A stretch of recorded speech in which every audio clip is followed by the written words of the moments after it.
if you should know one thing about me, I have a lot of crazy ideas. Like, I mean, come on. I'm the same guy that made a 3-hour rock opera based around onions. I'm the guy who made an hour-long compilation video for a ride that was opening that day.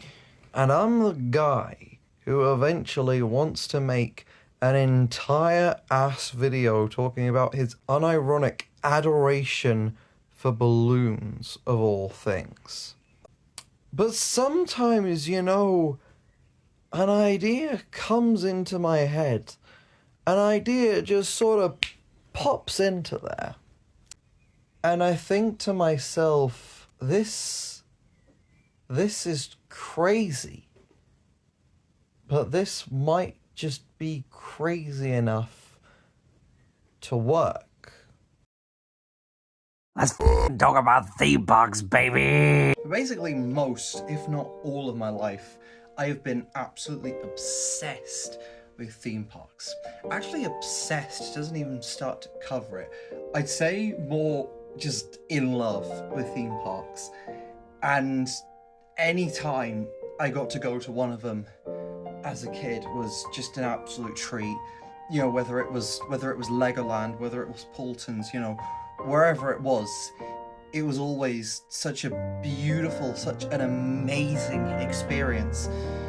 But I didn't really end up getting to go to them much. And there was a couple of reasons for that, and there still is a couple of reasons for that. And the first is because we don't exactly live too close to any theme parks here in Basingstoke or so. The closest ones that we've got are Paultons and Thorpe, and both of those are like 40-minute drives away. And I don't have a car. And like public transport wise, it's like, what, like an hour and a half, 2 hours at minimum to get to the both of them. You know, so I don't really get a chance to go to them too much. And the second reason is because it's not really my parents' thing.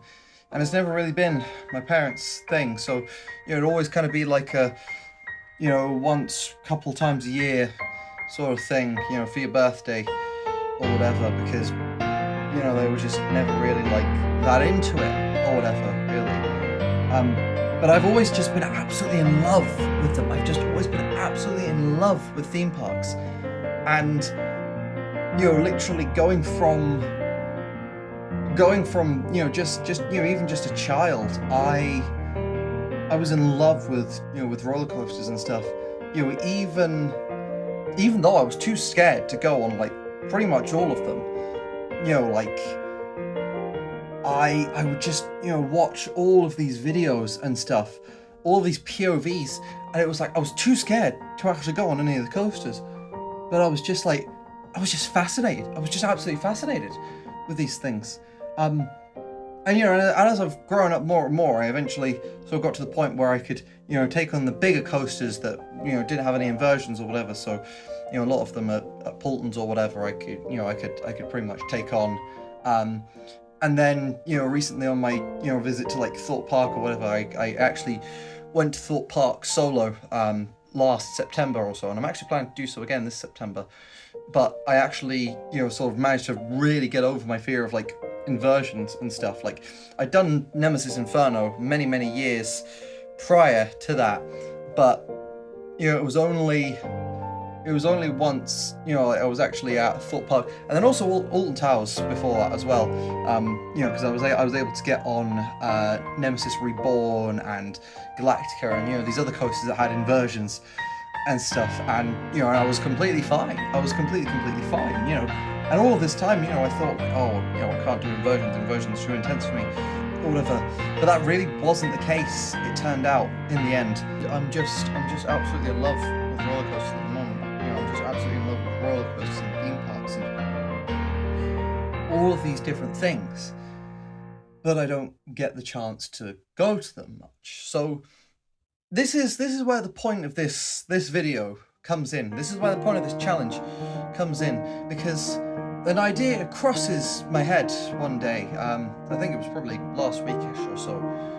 But an idea crosses my head and it says, well, since you've not got a car yet, since public transport is, let's face it, pretty unreliable at the best of times, why don't you just walk it from here, from Basingstoke, to Paultons Park? And it's about a 10-hour or so walk. It's not a short walk, it's a long walk. It'll take all day to do, if I'm being generous. But I feel like it would be such a surreal and such a rewarding challenge to undertake. But I'm just imagining how amazing it'd be to actually, walk up to Paultons that day and to just be like, oh my goodness, I walked from here, I walked from my front door all the way to Paultons Park. And I think that'd be pretty spectacular. I think that'd be something pretty spectacular. Oh, but Tom, you're gonna get there and you're gonna be too tired to do anything after walking for 10 hours. Oh. Yes, Mr. Strawman, you're right. I will be very, very tired after walking for 10 hours or so, which is why I wouldn't do it on like one day. The way I'd end up working this thing, I'm thinking at the moment in my mind, is that I would have one day straight of like just solid walking, and then I would walk to the Premier Inn that's, like right sort of next door to Paultons, or, really, really near to Paultons. And then I would have a day to rest, or just to sort of chill a bit, to let my legs rest a bit, and then actually on the third day walk from the hotel to Paultons. And I think that's the way that I do this thing, because obviously I'm not going to want to walk around a theme park after walking for 10 straight hours or so, obviously. Ugh, but why Paultons though? They've not even got any coasters there with inversions or launches or anything like that there. Why not walk to Thorpe Park or Alton Towers or something like that instead, you sissy? Another very, very good question, Mr. Strawman. But Paultons to me means a lot more than any of those parks. I've been going to Paultons since I was really, really young. I've been going to Paultons since the days of, the Stinger. I remember watching on the website, I remember following along when The Edge was unveiled, when The Edge was new.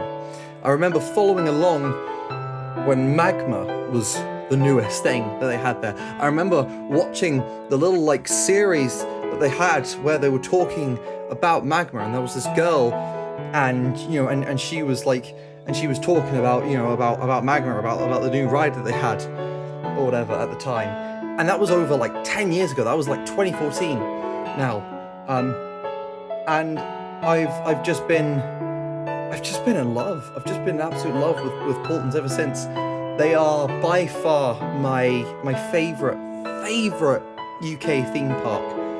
My second has to go to Thorpe, because I think that they've got such great vibes and so many really, really fantastic rides. And they've also got Ghost Train, which I really, really love a lot. Oh. But Paultons holds a really, really special place in my heart.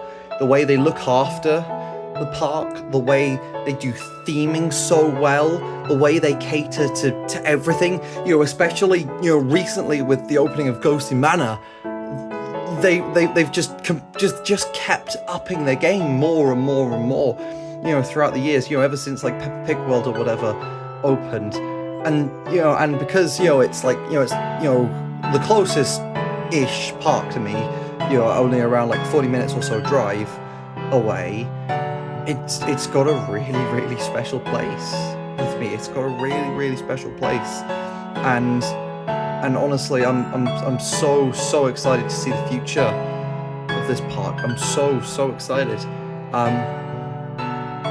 And so I suppose that's one reason, because, well, I suppose two reasons I've sort of covered already, because A, I don't really get to go to theme parks too often as is, because of, you know, like, various different things, location and transport and all these different things, and, you know, and it not being my parents' thing, and B, because Paultons means a lot to me. Paultons means a hell of a lot to me. I have got so much time for that park. I've got so much time for them and for everything they do.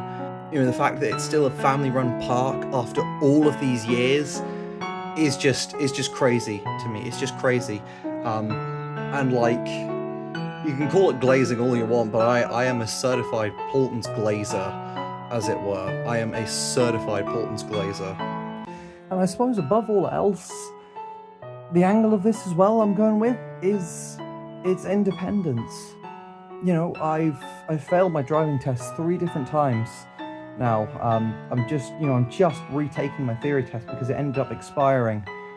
And, you know, so I've been feeling, you know, kind of almost a little bit trapped by Basingstoke, you know, as of recent, because, you know, it's just my hometown. I've lived here basically my entire life, and not much tends to happen in Basingstoke, as it were.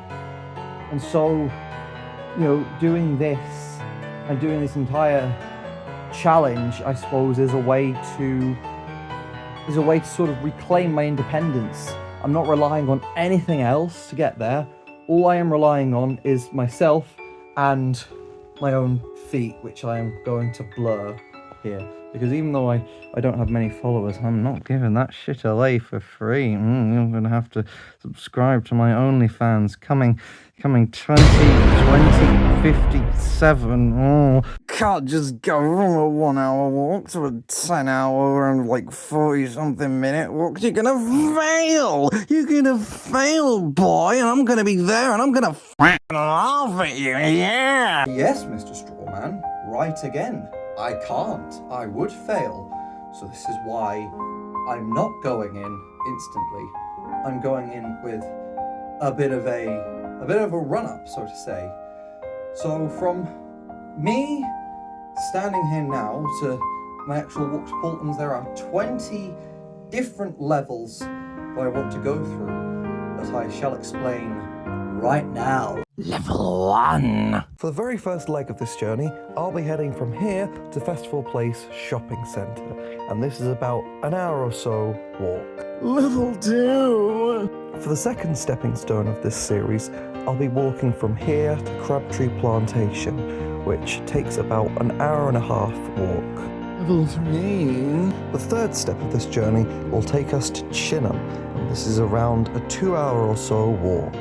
Level 4. My fourth level of this journey takes us to the Barn Farm Shop and Bistro, and this is around a 2.5 hour walk. Level 5. The next leg of my journey is one of the first crossroads moments, where I get to choose which place I walk to complete the level. So for this level, I have got a choice of either Silchester, Kingsclear, or Hook. And all of these are around 3 hour walks. Level 6! With level 6, I've got even more choice, as I can go to either Whitchurch Silk Mill, Blackwood Forest, Tilney Hall, or my old school, Testbourne. And all of these walks take around 3.5 hours to complete. Level 7. Level 7 gives me another choice to either go to Mortimer Common in Reading or Four Kingdoms Adventure Park in Newbury. And both of these are around 4 hour or so walks. Level 8. Level 8 of this journey takes us to either Hartley Whitney, Alton, not the Towers, Wellington Country Park, New Alresford, or Chawton House. And all of these are in the range of around a 4.5 to 4:45 hours of walking. Level 9. Level 9 of this journey takes us to Bramshill House, and this location is just under 5 hours away walking from where I am.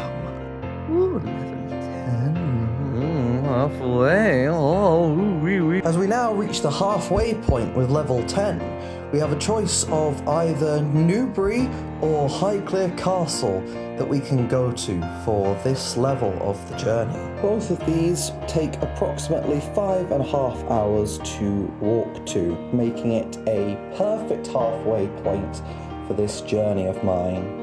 Level 11. With level 11, we have another choice of 3 again, that being Birdworld, Andover, or Winchester Science Centre, and all of these take roughly around 6 hours to walk to from my house. Level 12. For level 12, I shall be walking to the Alice Holt Forest, and this takes around 6.5 hours or so to walk to. Just under, actually, but it looks like a very nice walk and a very nice place. Level 13. Oh, the devil's number. Level 13 will be taking me to Aldershot. I can't exactly say that I know too much about Aldershot, but what I do know is that it is around a 7-hour walk from my house. Level 14. For level 14, I've given myself another choice again, either West Meon or Farley Mount. And West Meon looks like a nice village, and Farley Mount looks like a big hill with a monument on it. And both of these take around 7.5 hours to walk to. Level 15. For the 3/4 milestone, I intend on heading to Marwell Zoo, and this takes about 8 hours to walk to or so. Level 16. Level 16 gets us to East Meon, and this takes 8 hours and 20 minutes to get to, but close enough, I suppose. Level 17. Level 17 will get me to the Sir Harold Hillier Gardens, and this will take around 9 hours or so to walk to. Level 18. As we near the final stretch of our journey, I've given myself another choice again, with either Romsey, Itchen Valley Country Park, or Hambledon being my destination for this level. All of these take around 9.5 hours to walk to. We are really in the end game now. Level 19! For the penultimate step of this journey, I will be heading to Queen Elizabeth Country Park, and this is a 10-hour or so walk from here. The finale of this journey is upon us. Level 20. And now we reach the big finale of this journey. I'm going to be walking to Premier Inn in Ower, which is about a mile or so, or 27-minute walk from Paultons Park. And this is going to be the big finale of my journey, and the thing that I'm doing all of these other walks to work up to. It's going to be quite a journey. Well, there we go. We have our quest. We have our levels. We have our end goal. And now,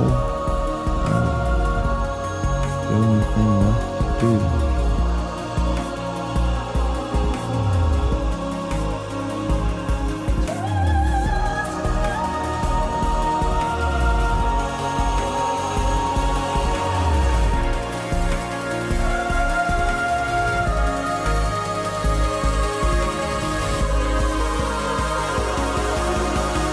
is fly.